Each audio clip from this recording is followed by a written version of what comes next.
You know what's crazy right now? Every health agency that works to protect the country from an outbreak or a pandemic has no top leadership right now. And we all need to be concerned. Hello and welcome to Savvy Healthcare.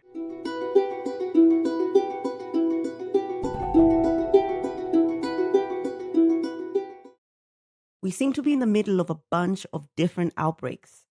We have Ebola that's going on across Africa right now.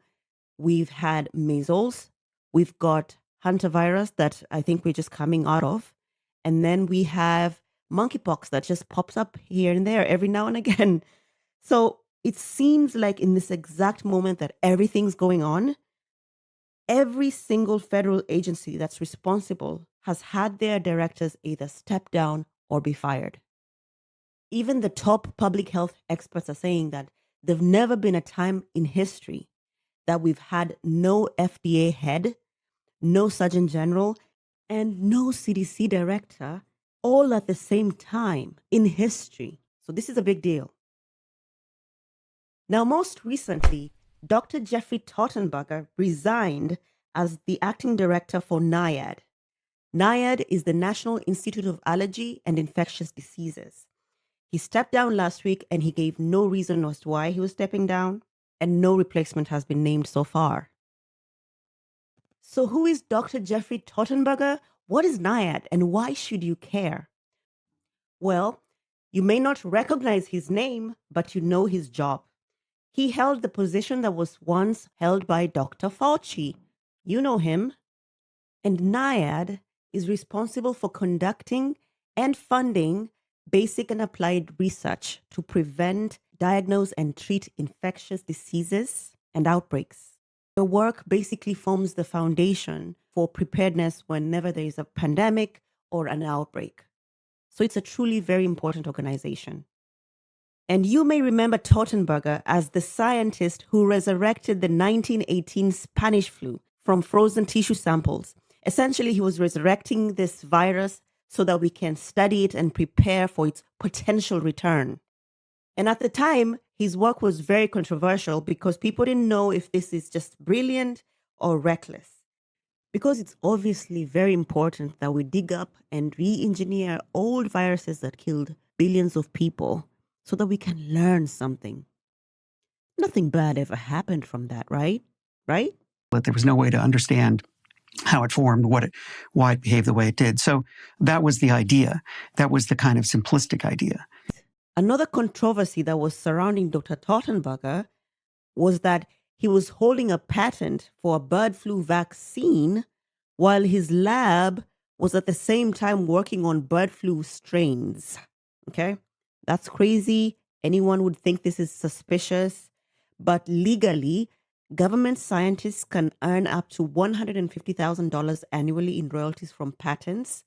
So it's not really a big deal when you think about it, but it was a scandal. But he's the man that understands pandemic threats better than anyone, and he's gone now. And he's not the only one.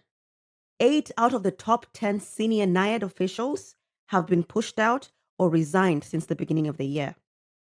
And this isn't routine turnover, this is institutional gutting during a crisis. That's what I think it is. But what do you guys think?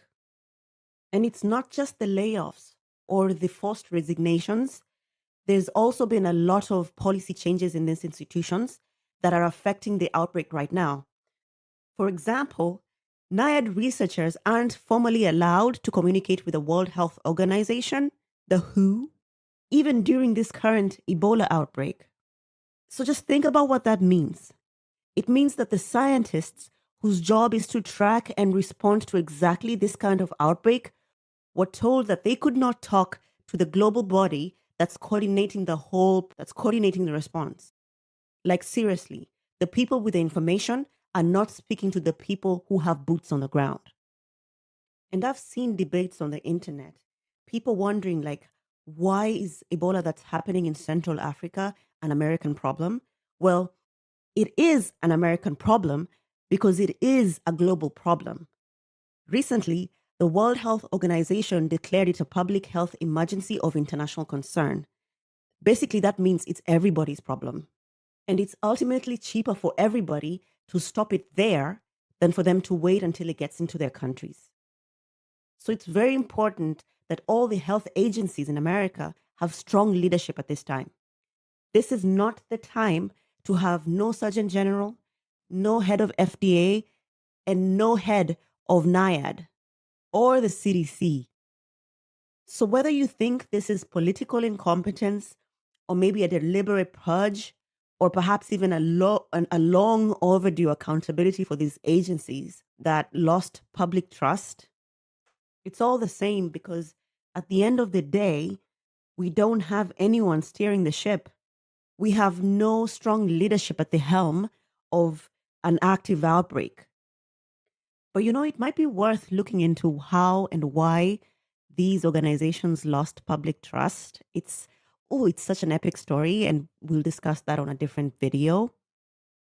But for now, let's pay attention to this story because in the next video, we're going to follow the money and show you how 4 months before this Ebola outbreak was declared a global emergency, Bill Gates' organization funded a vaccine for the exact same strain that's now spreading. Oh my God. Ooh, I can't wait for that video to drop. So if you haven't already, please subscribe. And if I've already posted that video, please click on that link and watch that video. Thank you so much. And I'll see you again in the next one.